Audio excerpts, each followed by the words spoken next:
Okay, now what we're going to be doing is we've got the arms and the legs done. And you can see here, just because I'm moving these around, I stuck some pins in here so the little pellets won't fall out. We finished the ears. Those are all finished. And now what we're going to need to do is we're going to need to get the body marked so we know where to put the arms. And we're also going to be making a small slit in the back. Again, in the pattern, it will be marked so you can simply cut it out. I'm just going to show you the way that I do it because it's the way that I do it. Now remember, we're going to be sewing this piece inside out, or turning it inside out. So what I'm going to do is I'm just going to turn these this way. So when we're working on things, especially for the arms, we're going to turn the monster doll, inside out. Now, it does not matter where you choose to put the arms. You could put them up here, you could put them down here, you could, you can put them just about anywhere you would like them. However, when you do pin them and you do attach them, you need to know that if you leave the arms like this so they're more perpendicular, or not perpendicular, perpendicular to the axis of the doll, you're going to get arms that stick out straight. If you tip them a little bit, you'll get some arms that will kind of hang down a little bit more. So it's really your choice. You want at least, let's take a little measurement here. It's another one of those magical, like between 8 millimeters and a centimeter of the arm poking out. So let's first decide where we're going to put this. And I don't use any measurements. Again, this is simply how I like to do things. Or not how I like to do things, just how I do things.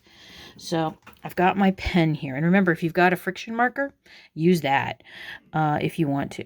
But I'm just going to make a quick little mark here. And I think that's actually a little bit, oh, wait a minute. No, I think it's a little too high. I think I'm going to lower it a little bit because that's the mouth right there. I'm going to lower it a little bit below the mouth. Now, I like using see-through means of measurement or straight edging. So and remember, marking on the backside. No one's ever going to see this. So I'll put the other one about right there. And line those up, and I'll put another one right there. Now, there's a big reason why we do this.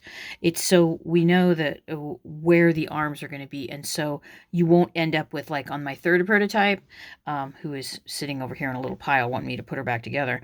So you don't have one arm up here and one arm down here, or one like this and one like this. Now, the next thing that we're going to need to do is on the other side. And I'm going to move this around. We need to make a slit in the back. Now, on the pattern, it's going to be marked. If you've forgotten to make that mark, we know this is about 10 centimeters. So because we're marking on the inside, I can just take my pen and mark that at about 10.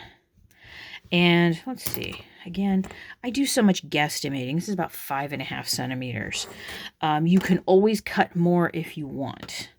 So I'm now just going to go snip, snip, snip. Okay. So that's the back of the doll. And here's the front of the doll. Now it's time to pin things. And what I have discovered in working on this particular piece is that the pins like this that have like a really small and flat head on them work really well for this project. I always start at the top of the doll. I can't pick them up very easily because I don't have any fingernails. These lay very nice and flat. Plus, I found a new little trick that I'm hoping will help you as well when it comes to pinning the arms in place. I seem to be adding quite a few pins here.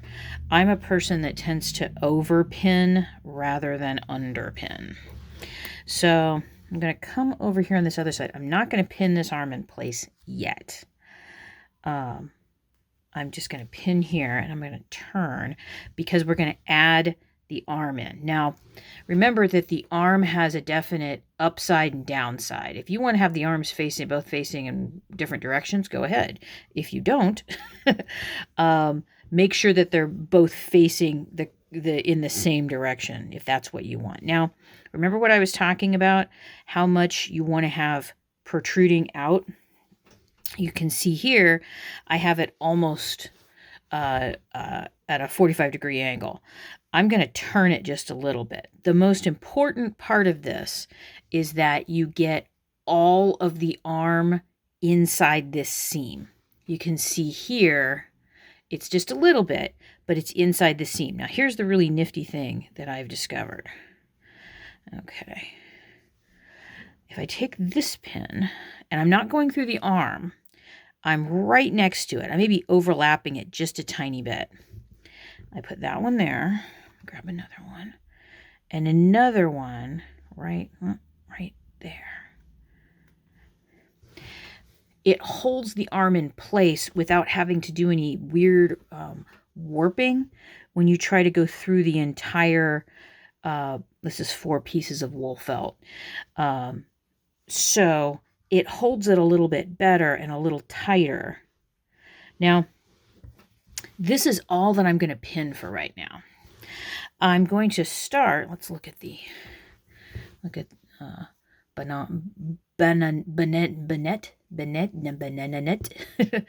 I don't take the leg all the way to the edge. I come in just about a centimeter. So again, it looks like 8 millimeters is my magic number for this one. So what I'm going to do, I've already got a needle threaded up. We're going to be sewing this the same exact way that we did the arms and the legs. We're going to be sewing around them, and this arm is now on the outside. Does that make sense? Because we're going to turn this whole piece inside out through this little slit back here. This little slit is going to allow us to turn everything inside out. One of the reasons why I decided that the ears on this particular doll didn't work very well being sewn in is because they got very lumpy. It just did not look right. And that's one of the reasons why I took Yanani. That's the prototype number 3. Yana is a Finnish name, and a friend of mine who's also a doll maker. We were discussing doll making stuff. Her stuff is absolutely fabulous. You need to go look at it. We were discussing this, so I named the 3rd prototype after her. So she's Yanani. Okay. So what I'm going to do is I'm going to start with my blanket stitch. Now remember, I told you in each one of these where we're doing sewing, if you don't want to use blanket stitch, use a whip stitch. Use any stitch that you're comfortable with. It is feasible if you have a really super precise machine and you cut and you can stitch it along here with a machine, you could do that. Now what we're going to do is I'm going to sew all the way up to here, and then I'm going to show you how we sew this part right here together. So hold on just a second. Let me get all this done, and then I'll get to the next part.